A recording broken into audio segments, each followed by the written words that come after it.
Greetings YouTube, Joe here with Culination Media, and welcome back to the very next episode of Pokemon White. This is episode number 4, and in this episode, we're going to be doing what we need to do in the Dream Yard here, which isn't that much. And the main focus of this episode is going to be over at the gym, and we're going to be taking on our first gym challenge of the game, and all that good stuff, and hopefully not losing, because I have a tendency, a very bad tendency at that, to lose the first gym battle because of, quote, technicalities, and that's all I want to say. I don't know why I put it in quotation marks, but I usually lose because of critical hits and getting screwed out of things that I shouldn't be getting screwed out of, and it's happened enough where I think it's like not even coincidence anymore. I feel like that's just how it's supposed to be, but maybe I'll be the one that gets lucky this time, or maybe, I don't know, we'll see what happens. Anywho, we have to fight this youngster before we can do anything, and he just has a couple of Patrats. Nothing to really be concerned with, basically just experience fodder. That's how I look at it, because these battles aren't difficult. I mean, they use the same moves over and over and over again. It's usually just Leer, Bite, Tackle. That's it. Snivy's going to learn Growth here, and it basically has the same effect as a move that we're going to be seeing a lot of towards the end of this episode once we make it to the gym leader, and that'll be Work Up. And what it does is it increases both your special attack and your attack by 1 level simultaneously, which is really cool, especially because Growth didn't used to do that. It only used to be for special attack. Now it does both. So it's awesome, and it's a lot better than Leer. So, of course, that's why I got rid of Leer for Growth. Yes, I feel like I repeated myself there, but that's okay. Lillipup at level 7 goes down just as easily as the Patrats did. And we gained a little bit more experience, and we're up to level 13. I think the leader of the gym in Striation's final Pokemon is level 14, so we want to at least get up to 14. Hey you! What was the first Pokemon you used? Snivy? Really? Then Panpour could be a big help. Your Snivy does not do well against Fire-type Pokemon, so he's just going to give you the Panpour if you want it. And, of course, this changes based on which Pokemon you began your journey with. So, if you started with Emboar, you're going to get Pansage, the Grass-type monkey. And if you started with Oshawott instead, you're going to get Pansear, the Fire-type monkey. And that's pretty cool. And it's going to be at level 10 no matter what. And it does know a move of its own type, which is cool, and it also comes with Leer, Scratch, and Lick. And Lick can be especially helpful, not because it does a lot of damage, because it only has 30 base power, so we know it's not really going to do any damage at all, but I guess the gem, as far as the move goes, comes with its special effect, and that is the paralysis effect, 30% of the time. And if you get lucky enough, you can probably paralyze the gym leader's Pokemon and get away with murder, so to speak. Okay, maybe not murder, but close. Yes, I'm a gym leader of this town. You are? Right. You want to challenge the gym. In that case, what was the first Pokemon you chose? Snivy. I see, it's weak against fire types. I think you need to prepare yourself to face that type. Okay. So basically, he's just telling you what I've already told you, so don't listen to him. Alright, this is an interesting gym. Hello, I'm Clyde. I'm the guide for trainers challenging a Pokemon gym. So, you're going to be looking for this guy. You want to go talk to him every time you go into a gym because he'll give you fresh water, and that is as good as a super potion. What you need to do is pick the type that is super effective on the type on the curtain. So, of course, there was a flame on there for the fire type, and we wanted to select the water option, which is on the far right. And there's 2 battles in this gym. Strangely enough, like, the theme for this entire gym is like waiters, servers. I don't know why, but it doesn't really seem to fit the anything else, but I mean, I don't know. I can only guess. So we have a waiter here, and he starts off with a Lillipup at a pretty decently high level. And by decently high, I mean like double digits, level 11. And I'm going to put that new move Growth to good use. I'm also there. Cannot talk. I'm also going to be putting it to good use in the gym leader battle because that's the only way I'm going to be able to do any damage to Pansear.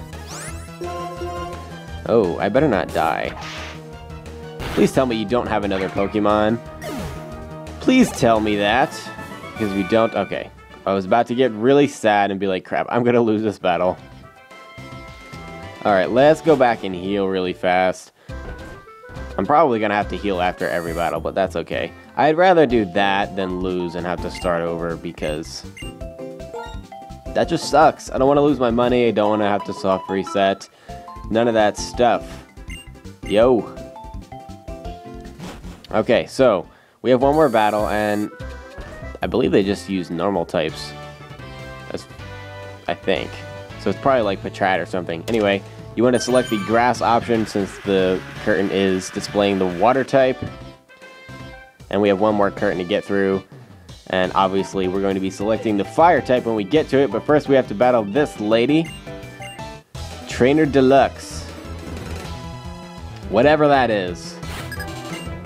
Sounds disgusting though. Waitress Tia. And she has a Patrat at level 10. Nothing to be worried about.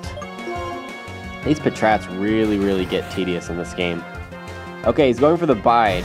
So we're going to keep using growth while he's biting because it's kind of like a 2 or 3 turn counter. So he basically absorbs damage for a couple of turns and then will unleash it on you and inflict double what he took. So you don't want to do that.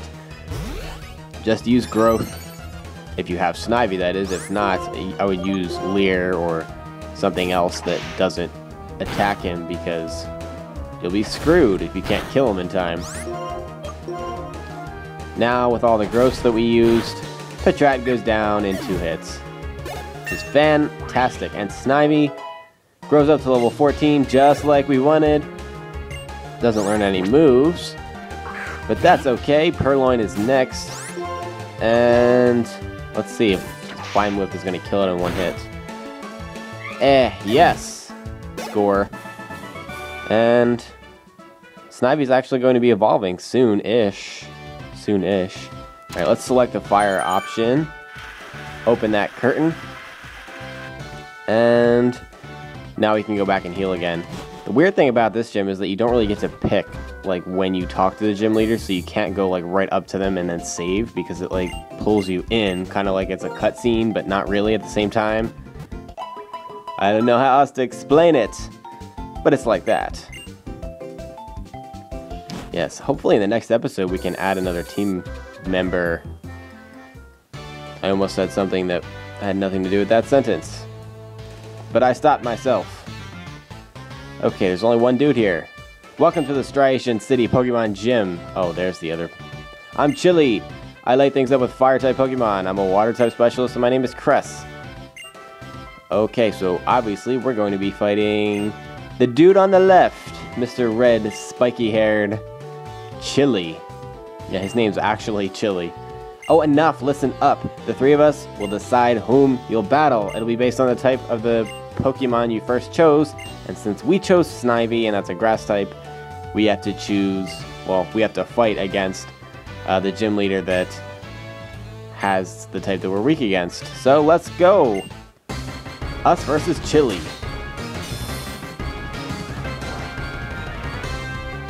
Now, as for the battle itself, it's really not that different, regardless of which trainer you're fighting, because all 3 of them start with Lillipup.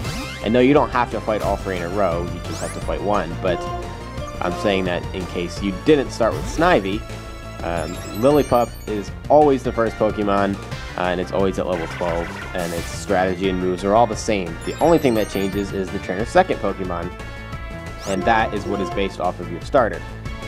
So, we're going to be fighting Pansear after this Lillipup is done. It likes to go for a couple of workups, usually 2 or 3, and then it'll use Bite, most likely. And it might go back to workup here and there. But you do want to take it out before it can hit you with a bite or 2, because it's going to do a lot of damage after those workups, because Lillipup already has pretty decent attack. And And considering it is at level 12, it's not necessarily a lightweight. So these power-ups with attack really can do a number on your team if you let it get out of control. So I recommend against letting it get out of control. Don't let it get to that point. When it seems like Lillipup is about to attack, or it already is attacking it, you need to get rid of it. And Pansear is next. And it's at level 14, so we're pretty evenly matched, except for the fact that we're already down 14 HP. It's faster than me somehow. I don't know how. But it goes for the Incinerate, which thankfully isn't as powerful as Ember, but I can't absorb another one, so I'm guessing I'm going to have to use this fresh water on Snivy to try to absorb the hit. And it should take 3 Incinerates to knock me out, so that means I should be able to get another tackle in at least before I end up losing Snivy. But I also have Potion, so I could be safe. We'll see. Get another tackle off here, and that time Snivy was faster, which doesn't make a lot of sense. Maybe they have the same speed. It goes for the Incinerate, and a critical hit! Oh, crap. Okay. That was not cool. I always get screwed out of this battle, I really do, because now he's going to use a potion. Alright. I'm going to take a chance here and go for Lick to try to paralyze him while he's healing. And then I'll have the speed advantage on him. Come on. Yes! Alright. The luck has turned around, my friends. Go for the water gun. And yes! Yes, the luck has turned around. Critical hit right back in your face, sir. Handport goes up to level 11. Awesome. Chili goes down. And we get a lot of money for it, which I'm happy about. I like me some money. Whoa! You're on fire.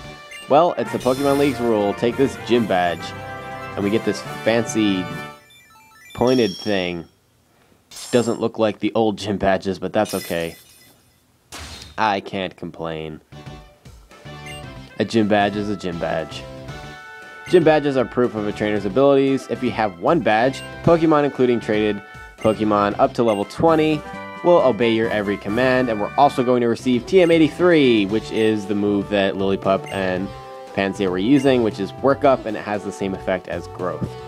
The interesting part about this game is that TMs can be used over and over and over again, similar to HMs from previous games. So you can use it as many times as you want on as many Pokemon as you wanted, and it's never going to break. So once you get a TM, you have it forever and ever and ever, which is kind of cool, but it also makes things a lot easier and takes some of the strategy out of it. Anywho, Fennel stopped us on the way out of the Pokemon Center and took us to her house. Interesting. In fact, the subject I'm researching is trainers. Professor Juniper is my friend from college, so we're going to be helped by you now. Haha. And she's going to give us HM01, which is Cut. And that's actually a lot of help to us. And she's going to explain what HMs are, but I'm not going to do that because you guys know what HMs are, right? Come on. Anyone who's ever played a Pokemon game ever knows what an HM is. Basically, you can just use the moves outside of battle to do various things, and what Cut does is it cuts down trees like the one that we saw in the Dream Yard, and that's actually where we're going to be going next, behind that area that we used Cut on to get the Dream Mist that Fennel just asked us for.